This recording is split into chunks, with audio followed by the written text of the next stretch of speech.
So hello everyone. So today we discuss about daily current affair. 17 September ଆଜି current affair ଦେଖିବା। ଚାଲନ୍ତୁ start କରିବା first କ୍ୱେଶ୍ଚନକୁ। Question ଏଠି କ'ଣ ଦେଇଛି? କ୍ୱେଶ୍ଚନ ଏଠି ପଚାରିଛି ଗୋଟେ ସ୍ପୋର୍ଟସ ରିଲେଟେଡ୍ କି which country was the runners of in the 2025 Women Hockey Asia Cup Championship? ତ women's hockey Asia cup championship ଏବେ ରିସେଣ୍ଟଲି ହେଲ୍ଡ ହେଇଛି, ତାର ଫାଇନାଲ ରେଜଲ୍ଟ ବି ଆସି ସାରିଛି। ତ କିଏ ଏଠି କ'ଣ କରିଛି ନା ରନର୍ସ ଅପ୍ ହେଇଛି ବୋଲି ପଚାରିଛି। କୋରିଆ, ଚାଇନା, ଇଣ୍ଡିଆ ନା ଜାପାନ? ଆନ୍ସର କ'ଣ ହେଇଯିବ? ଇଣ୍ଡିଆ ହେଇଯିବ ରାଇଟ୍ ଆନ୍ସର। ଇଣ୍ଡିଆ ଫିନିଶ କରିଛି ରନର୍ସ ଅଫ୍ ଏସିଆ କପ୍ରେ 1-4ରେ କାହାକୁ ହରିକିନା ଚାଇନାକୁ ଲୁଜିଂ ହେଲା, ଚାଇନାଠୁ ହାରିକି ବୁଝିଗଲା। ଯୋଉଟାକି ଫାଇନାଲ କୋଉଠି ହେଇଥିଲା ନା ଗଙ୍ଗସୋ କାନାଲ ସ୍ପୋର୍ଟସ ପାର୍କ ହକି ଫିଲ୍ଡ ହଂଜୋ ଚାଇନାରେ ହେଇଥିଲା। ଠିକ ଅଛି, ୟାକୁ ମଧ୍ୟ ମନେ ରଖ। କିଛି ଇମ୍ପୋର୍ଟାଣ୍ଟ ହକି ରିଲେଟେଡ୍ କଥା କହୁଛି। ଯଦି ମେନ୍ସ ହକି ଏସିଆ କପ୍ ଏବେ ରିସେଣ୍ଟଲି ବି ହେଇଛି, ଯୋଉଟାକି ବିହାରରେ ହେଇଛି। ଏଡିସନ୍ ଯଦି ପଚାରିବ ନା କେତେତମ ନା 12ତମ ଏଡିସନ୍ ହେଇଛି ହେଲା। ୱିନର୍ସ ମଧ୍ୟ ଇଣ୍ଡିଆ ହେଇଛି ଆମର ସାଉଥ କୋରିଆକୁ ହରେଇକି। ଆଉ ଇଣ୍ଡିଆ ଟିମ୍ର କ୍ୟାପ୍ଟେନ୍ କିଏ ଥିଲେ ନା ହରମନପ୍ରୀତ ସିଂ। ଠିକ ଅଛି, ଇଏ ମଧ୍ୟ ମନେ ରଖ। ଆଉ ଫାଇନାଲ ମ୍ୟାଚ୍ ସାଉଥ କୋରିଆ ସହିତ ଦେଖିବାକୁ ମିଳିଥିଲା। ଆଉ ଯଦି ପଚାରିବ ଯେମିତି ଜୁନିୟର ମେନ୍ସ ହକି ଟିମ୍ର ପିଆର୍ ଶ୍ରୀଜେଶ ରହିଲା ରିସେଣ୍ଟଲି ହେଡ୍ କୋଚ୍ ହେଇଛନ୍ତି, ଇଏ ବି ମଧ୍ୟ ମନେ ରଖ ହେଲା। ଆଉ ଯଦି ହକି ରିଲେଟେଡ୍ ଯଦି କହିବା ଯେମିତି ପାନ୍ ଆମେରିକା ହକି କପ୍ ମଧ୍ୟ ହେଇଛି 2025 ମସିହାର, ଯୋଉଠିକି ଭେନ୍ୟୁ ଯଦି ପଚାରିବ ଉରୁଗୁଏରେ ହେଇଛି ହେଲା। ଆର୍ଜେଣ୍ଟିନା ଏଥିରେ କ'ଣ କରିଛି ନା ୱନ୍ କରିଛି। ଆଉ FIA junior men's hockey world cup ଯଦି ପଚାରିବ ଇଣ୍ଡିଆ ହୋଷ୍ଟ କରିଛି, ଯୋଉଟାକି ତାମିଲନାଡୁରେ, ଯୋଉଟାକି ଅକ୍ଟୋବର ନଭେମ୍ବରରେ ଖେଳାଯିବ। ମେନ୍ସ ଏସିଆ କପ୍ 2025 ତ ମୁଁ ଏବେ କହିଲି, ଯୋଉଟାକି ଆମର ଇଣ୍ଡିଆ ରାଜଗିର ବିହାରରେ ଦେଖିବାକୁ ମିଳିଛି। ଆଉ ଓମେନ୍ସ ଏସିଆ କପ୍ ତ ରହିଲା ଏଠି। ତା ସହିତ FIH men's hockey world cup 2026 ମସିହାରେ ଯଦି ପଚାରିବ ଫର୍ଷ୍ଟ କଣ୍ଟ୍ରି କୋଉଠି ନା ବେଲଜିୟମ ନେଦରଲ୍ୟାଣ୍ଡ ହେଇଯିବ right answer. Next question was who will inaugurate the स्वस्थ नारी शख्स परिवार कैंपेन ऑन 17 सेप्टेम्बर ହେଲା। ତାହେଲେ ଗୋଟେ କ୍ୟାମ୍ପେନ୍ ଏବେ ରିସେଣ୍ଟଲି ଲଞ୍ଚ ହେଇଛି, ନା ହେଲା ସ୍वस्थ ନାରୀ ସଶକ୍ତ ପରିବାର, ଯେଉଁଟାକି 17 ସେପ୍ଟେମ୍ବରରେ ଲଞ୍ଚ ହେଇଛି। ଠିକ ଅଛି, ତ କିଏ ଲଞ୍ଚ କରିଛି? ଅମିତ ଶାହା, ଦ୍ରୌପଦୀ ମୁର୍ମୁ, ରାଜନାଥ ସିଂ, ନରେନ୍ଦ୍ର ମୋଦି? ଆନ୍ସର ହେଇଯିବ କ'ଣ? ନରେନ୍ଦ୍ର ମୋଦି ହେଇଯିବ ରାଇଟ୍ ଆନ୍ସର। ଯୋଉଟାକି ନ୍ୟାସନାଲ ୱାଇଡ୍ରେ ଏଇଟା ବେସିକାଲି ଯୋଉଟାକି 8 ପୋଷଣ ମାହ ଚାଲିଛି, ତା ପାଇଁ ଏଇଟା ଦିଆଯାଇଛି। Largest health outreach women and children India ପାଇଁ ଏଇଟା ବେସିକାଲି ହେଇଛି।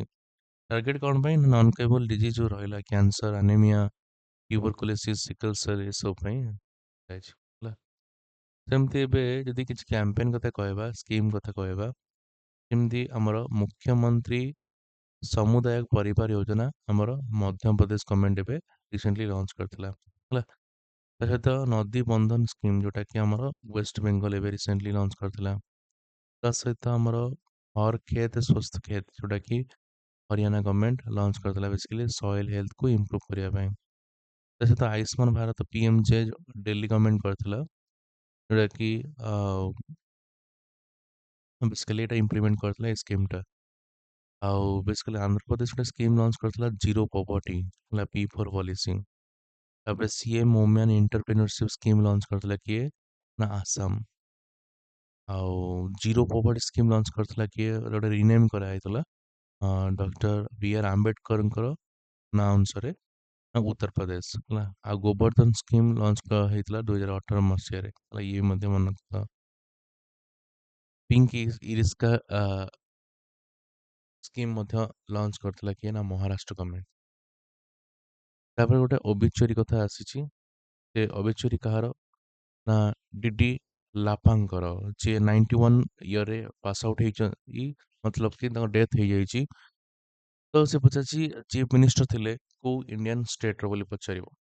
ମଣିପୁର, ଆସାମ, ନାଗାଲାଣ୍ଡ ନା ମେଘାଳୟ? ଆନ୍ସର କ'ଣ ହେଇଯିବ? ମେଘାଳୟ। ଠିକ ଅଛି, ସେ ଫର୍ମର CM ଯିଏ ଥିଲେ ଡିଡି ଲାପାଙ୍ଗ, ଯିଏକି 4 ଟାଇମ୍ କ'ଣ କରିଥିଲେ ନା CM ପଦ ଦାୟିତ୍ୱ ତୁଲେଇଥିଲେ ହେଲା। ଯଦି ପଚାରିବ କି ମେଘାଳୟ କଥା କହିବ ହଁ ନାଇଁ, ତାହେଲେ ମେଘାଳୟର CM କିଏ ହେଇଯିବ ବର୍ତ୍ତମାନ କଥା ଯଦି ପଚାରିବ? ନା କୋନାର୍ଡ ସାଙ୍ଗମା ହେଇଯିବ ରାଇଟ୍ ଆନ୍ସର। ଯଦି ପଚାରିବ ଏବେ ପ୍ରେଜେଣ୍ଟ ଗଭର୍ଣ୍ଣର କିଏ ଅଛନ୍ତି ମେଘାଳୟର, ଆଜିକି ଶ୍ରୀ ଚନ୍ଦ୍ରଶେଖର ଏଚ୍ ବିଜୟ ଶଙ୍କର ଯିଏ ରହିଲେ, ତ ତାଙ୍କୁ କ'ଣ ଦିଆଯାଇଛି ନା ଗଭର୍ଣ୍ଣର ଦାୟିତ୍ୱ ଦିଆଯାଇଛି। ଆଉ ଯଦି ପଚାରିବ ବହୁତ ସାରା ନ୍ୟାସନାଲ୍ ପାର୍କ ମଧ୍ୟ ମେଘାଳୟରେ ଦେଖିବାକୁ ମିଳେ, ହଁ ନାଇଁ? ଯେମିତି ବଲଫକ୍ରମ ରହିଲା, ତା ସହିତ ଆମର ନୋକ୍ରେକ୍ ନ୍ୟାସନାଲ୍ ପାର୍କ ହେଲା, ଏସବୁ ନ୍ୟାସନାଲ୍ ପାର୍କ ରହିଲା କୋଉଠି ନା ମେଘାଳୟରେ। ଆଚ୍ଛା, ଯଦି ଆଉ କ'ଣ କହିବ ଯେମିତି ଆମର ମାଉଣ୍ଟେନ୍ କଥା ପଚାରିବ, କ'ଣ କ'ଣ ମାଉଣ୍ଟେନ୍ ଅଛି ଯେମିତି ଶିଲଙ୍ଗ ପିକ୍ ରହିଲା ହାଇଏଷ୍ଟ ମେଘାଳୟର, ଯେମିତି ଗାରୋ ହିଲ୍ସ ରହିଲା ନୋକ୍ରେକ୍ ପିକ୍ରେ ହାଇଏଷ୍ଟ ଏଟା ରହିବ, ଠିକ୍ ଅଛି, ଇମ୍ପୋର୍ଟାଣ୍ଟ ରହିବ। ଯଦି ପଚାରିବ which is the highest peak of Meghalaya plateau, ତାହେଲେ କହିବ ଶିଲଙ୍ଗ ପିକ୍ ହେଇଯିବ ରାଇଟ୍ ଆନ୍ସର, ବୁଝିହେଲା। ନେକ୍ସଟ କ୍ୱେଶ୍ଚନକୁ ଯିବା। Under the Namo Lakshmi Yojana in Gujarat over 10.49 lakh girl students receive financial assistance. How much amount was distributed? ଏବେ ନମୋ ଲକ୍ଷ୍ମୀ ଯୋଜନା ଅଣ୍ଡରରେ ଗୁଜରାଟରେ 10.49 ଲାખ ଷ୍ଟୁଡେଣ୍ଟ ମାନଙ୍କୁ ଫାଇନାନ୍ସିଆଲ ଆସିଷ୍ଟାଣ୍ଟ ଦିଆଯାଇଛି। କେତେ ଟଙ୍କାର ଦିଆଯାଇଛି ବୋଲି ପଚାରିଛି। ଆନ୍ସର ହେଇଯିବ କେତେ ନା 1000 crore ଆସିଷ୍ଟାଣ୍ଟ ଦିଆଯାଇଛି, ଯୋଉଟାକି ନମୋ ଲକ୍ଷ୍ମୀ ଯୋଜନା ଅଣ୍ଡରରେ, ଠିକ୍ ଅଛି। ଇଏ ଇମ୍ପୋର୍ଟାଣ୍ଟ ରହିବ। ଯୋଜନା କଥା ମୁଁ ଅଲରେଡ଼ି କହିସାରିଛି, ତାକୁ ଆଉଥରେ ବ୍ୟାକ୍ କରିକି ରିକଲ୍ କରିଦେବେ। ନେକ୍ସଟ କ୍ୱେଶ୍ଚନକୁ ଯିବା। କ୍ୱେଶ୍ଚନ ପଚାରିଛି World Food India 2025 will be inaugurated on 25 September 2025 at which location? World Food India 2025 ମସିହାର ଇନାଗୁରେଟ୍ ହେଇସାରିଛି, ତ କୋଉଠି ହେଇଛି ବୋଲି ପଚାରିଛି। ଇଣ୍ଡିଆ ଏକ୍ସପୋ ସେଣ୍ଟର ନୋଇଡାରେ, ପ୍ରଗତି ମଇଦାନ ଦିଲ୍ଲୀରେ, ନା ତାଲକୋଟରା ଷ୍ଟାଡିୟମ ଦିଲ୍ଲୀ, ନା ଭାରତ ମଣ୍ଡପମ ଦିଲ୍ଲୀରେ। ତାହେଲେ ଆନ୍ସର କ'ଣ ହେଇଯିବ ଭାରତ ମଣ୍ଡପମ ନ୍ୟୁ ଦିଲ୍ଲୀରେ ଏବେ ରିସେଣ୍ଟଲି ୱାର୍ଲଡ ଫୁଡ ଇଣ୍ଡିଆ 2025ର କ'ଣ ହେଇଛି ନା ଇନାଗୁରେଟ୍ ଅଲରେଡ଼ି ହେଇଯାଇଛି ହେଲା। ଆଚ୍ଛା, ନ୍ୟୁ ଦିଲ୍ଲୀ କଥା ଯଦି କହିବା, ନ୍ୟୁ ଦିଲ୍ଲୀର ବର୍ତ୍ତମାନ ସିଏମ୍ କିଏ ଅଛନ୍ତି ନା ରେଖା ଗୁପ୍ତା ହେଇଯିବ ରାଇଟ୍ ଆନ୍ସର। ଯଦି ଗଭର୍ଣ୍ଣର କଥା ପଚାରିବ ନା କିଏ ନା ବିନୟ କୁମାର ସକ୍ସେନା ହେଇଯିବ ରାଇଟ୍ ଆନ୍ସର ହେଲା। ଆଚ୍ଛା, ଯେମିତି ନ୍ୟୁ ଦିଲ୍ଲୀ କଥା କହିବା, ଯେମିତି ବହୁତ ସାରା ନ୍ୟୁଜ୍ରେ ଏବେ ବି ଥିଲା, ଯେମିତି ଆମର 12 ସେପ୍ଟେମ୍ବର ପିଏମ୍ ମୋଦି ଅନଭେଲ୍ କରିଛନ୍ତି ଜ୍ଞାନ ଭାରତ ପୋର୍ଟାଲ, ନାଇଁ ଇଣ୍ଟରନ୍ୟାସନାଲ କନଫରେନ୍ସ ଅଫ୍ ଜ୍ଞାନ ଭାରତମ୍, ସେଇଟା କୋଉଠି ନା ନ୍ୟୁ ଦିଲ୍ଲୀ ହେଇଯିବ ରାଇଟ୍ ଆନ୍ସର ହେଲା। ଇଭେନ୍ ମଧ୍ୟ ବ୍ୟାଡମିଣ୍ଟନ ଆସୋସିଏସନ୍ ଅଫ୍ ଇଣ୍ଡିଆ, ତାର ମଧ୍ୟ ହେଡକ୍ୱାର୍ଟର କୋଉଠି ଅଛି ନା ନ୍ୟୁ ଦିଲ୍ଲୀରେ ହେଲା। ଏସବୁ ବହୁତ ସାରା, ଯେମିତି ଆମର 2023 ମସିହାର ଏସିଆ ସମିଟ୍ ମଧ୍ୟ ହେଇଥିଲା କୋଉଠି ନା ନ୍ୟୁ ଦିଲ୍ଲୀରେ ହେଲା, ଭର୍ଚୁଆଲ ଟାଇପ୍ର ହେଇଥିଲା, ଯେତେବେଳେ କରୋନା ଟାଇମ୍ରେ ହେଇଥିଲା। ଏସବୁ ଇମ୍ପୋର୍ଟାଣ୍ଟ ପଏଣ୍ଟ ମଧ୍ୟ ତାକୁ ମନେ ରଖ। ନେକ୍ସଟ କ୍ୱେଶ୍ଚନକୁ ଯିବା। କ୍ୱେଶ୍ଚନ ପଚାରିଛି when is the international day for the preservation of the ozone layer. ତ ଓଜୋନ୍ ଲେୟାର ପାଇଁ ଆମେ ଆନୁଆଲି ଗୋଟେ ଡେ ସେଲିବ୍ରେଟ୍ କରୁ, ତ ସେ ଡେ କେବେ ପଡ଼େ? 16 ସେପ୍ଟେମ୍ବରରେ, ନା 14 ଏପ୍ରିଲ, ନା 1 ଏପ୍ରିଲ, ନା 15 ସେପ୍ଟେମ୍ବର। ଆନ୍ସର କ'ଣ ହେଇଯିବ 16 ସେପ୍ଟେମ୍ବରରେ ଆମେ ବେସିକାଲି ଓଜୋନ୍ ଲେୟାର ଡେ ଆମେ ସେଲିବ୍ରେଟ୍ କରୁ, ବା ୱାର୍ଲଡ ଓଜୋନ୍ ଡେ ବି କହିପାରିବା। ଦେଖ, ବେସିକାଲି ଆମେ ଆମେ ମଣ୍ଟ୍ରିଆଲରେ ମଧ୍ୟ ଓଜୋନ୍ ଲେୟାର ପ୍ରୋଟେକ୍ସନ୍ କନଫରେନ୍ସ ମଧ୍ୟ ଆମେ ସେଲିବ୍ରେଟ୍ କରିଥିଲେ ବେସିକାଲି ହେଲା। ଆଉ ଇଭେନ୍ ମଧ୍ୟ ସେପ୍ଟେମ୍ବର 16ରେ ଯେଉଁ ରହିଲା, ଆମେ ସେଲିବ୍ରେଟ୍ କରୁଛୁ ଓଜୋନ୍ ଡେ ହେଲା, ଯେଉଁଟାକି ଆୱାରନେସ୍ କ'ଣ ପାଇଁ ନା important of protection of ozone layer ପାଇଁ ହେଲା, ଇମ୍ପୋର୍ଟାଣ୍ଟ ରହିବ। ଯଦି ସେପ୍ଟେମ୍ବର କଥା କହିବା, କିଛି ଫଟାଫଟ କହୁଛି, ଯେମିତି ଆମର 5 ସେପ୍ଟେମ୍ବରରେ ଆମର ଇଣ୍ଟରନ୍ୟାସନାଲ ଚାରିଟି ପାଇଁ ଆମେ ଡେ ସେଲିବ୍ରେଟ୍ କରୁଛେ। ଆମେ 1ରୁ 7 ତାରିଖ ଯାଏଁ ଆମେ ନ୍ୟାସନାଲ ନ୍ୟୁଟ୍ରିସନ୍ ୱିକ୍ ଆମେ ସେଲିବ୍ରେଟ୍ କରିଛେ। ତା ସହିତ 7 ସେପ୍ଟେମ୍ବରରେ ଆମର blue skies clean air international day ଆମେ ସେଲିବ୍ରେଟ୍ କରିଛେ। ଲିଟରେସି ଡେ 8 ସେପ୍ଟେମ୍ବରରେ ଆମେ ସେଲିବ୍ରେଟ୍ କରିଛେ। ତା ସହିତ ଆମେ ନ୍ୟାସନାଲ ହିନ୍ଦୀ ଡେ 14 ସେପ୍ଟେମ୍ବରରେ ଆମେ ଦେଖିବାକୁ ମିଳିଛି ହେଲା। ଆଉ ଇଞ୍ଜିନିୟରିଂ ଡେ ଆମେ କେବେ ସେଲିବ୍ରେଟ୍ କରିଥିଲେ ଗୋଟେ ଦିନ ପୂର୍ବରୁ, ଯେଉଁଟାକି 15 ସେପ୍ଟେମ୍ବରରେ ଆମେ ସେଲିବ୍ରେଟ୍ କରିଛେ। ଏସବୁ ଇମ୍ପୋର୍ଟାଣ୍ଟ ପଏଣ୍ଟ ମଧ୍ୟ ମନେ ରଖ। ତାପରେ ଦେଖ, ଏଇ ଟାଇପ୍ର କ୍ୱେଶ୍ଚନ୍ ଆସୁଛି ଯେଉଁଟାକି ଷ୍ଟେଟମେଣ୍ଟ ବେସ୍ଡ ହେଲା। ଦେଖିବା ସିଜିଏଲ୍ ଯେଉଁମାନେ ପରୀକ୍ଷା ଦେଇଛନ୍ତି ଷ୍ଟେଟମେଣ୍ଟ ବେସ୍ଡ ଦେଖିବାକୁ ମିଳୁଛି କ୍ୱେଶ୍ଚନ୍।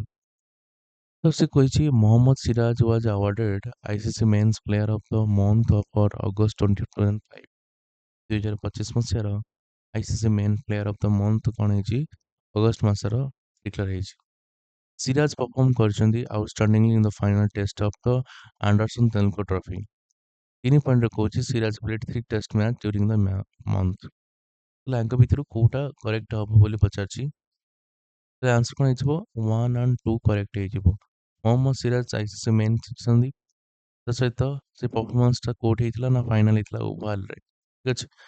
2 ପଏଣ୍ଟ କଥା କହିଛି ଯୋଉଟାକି ପରଫର୍ମ କରିଛି ଆଉଟଷ୍ଟାଣ୍ଡିଂ ଯୋଉଟାକି ଆଣ୍ଡରସନ ତେନ୍ଦୁଲକର ଟ୍ରଫିରେ। ସେ 3ଟା ମ୍ୟାଚ୍ ଖେଳି ନଥିଲେ, ଗୋଟେ ମ୍ୟାଚ୍ ହିଁ ବେସିକାଲି ସେ ଖେଳିଥିଲେ।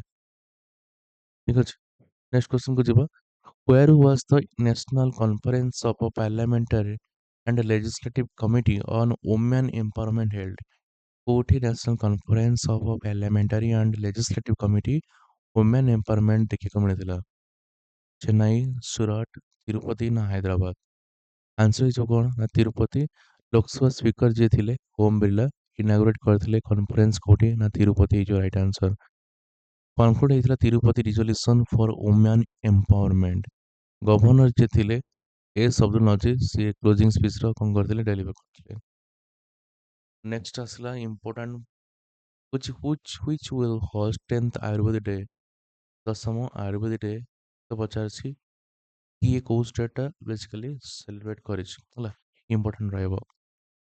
तले उत्तराखंड, गोवा, हिमाचल प्रदेश ना चंडीगढ़। आंसर हे कोन गोवा हेजबो राइट आंसर। ठीक अछि, यदि हमें कहबा जोटा कि यूनियन मिनिस्टर प्रताप राव यादव जोटा कि माउंट ऑफ राजस्थान ने अनाउंस करथिले थीम कोन थिला Ayurveda for people and planet हेजबो राइट आंसर। फर्स्ट टाइम पई ऑब्जर्व हेतिला जोटा कि धनंतर जयंती बोली कहि परिबा। PM Narendra Modi foundation stone रखिले कार ना सीएआरआई माने सेंट्रल आयुर्वेदिक रिसर्च इंस्टीट्यूट कोठी ना न्यू दिल्ली रे। इवन मन रखताओ मिनिस्ट्री ऑफ आयुष अवार्ड हेतिला धनंतरी अवार्ड जोटा कि ताराचंद शर्मा, मायाराम उनियाल और समीर गोविंद जमींदानी को। आउ जन औषधि सप्ताह आम 2025 मसीह सेलिब्रेट करछे 1 to 7 मार्च जाए होला। आउ बेसिकली आमे पीएम बीजेपी जोटा कि प्रधानमंत्री भारतीय जन औषधि परियोजना जोटा 2008 मसीह लॉन्च होता जोटा कि टार्गेट कराइला 25,000 जन औषधि केंद्र मार्च सुधा खोल 2027 मसीह। आउ आयुष इन्वेस्टमेंट जोटा कि सारथी पोर्टाल लॉन्च करता मिनिस्ट्री ऑफ आयुष होला। मिनिस्टर किए रहिले कहले प्रताप यादव किए रहिले इंपोर्टेंट रहबो। आउ डब्ल्यूएचओ आउ आईआरसीएच कौन करछिना मिसिकी हर्बल मेडिसिन सेफ्टी रेगुलेशन जोटा कि गाजियाबाद रे स्टार्ट करछन्ते।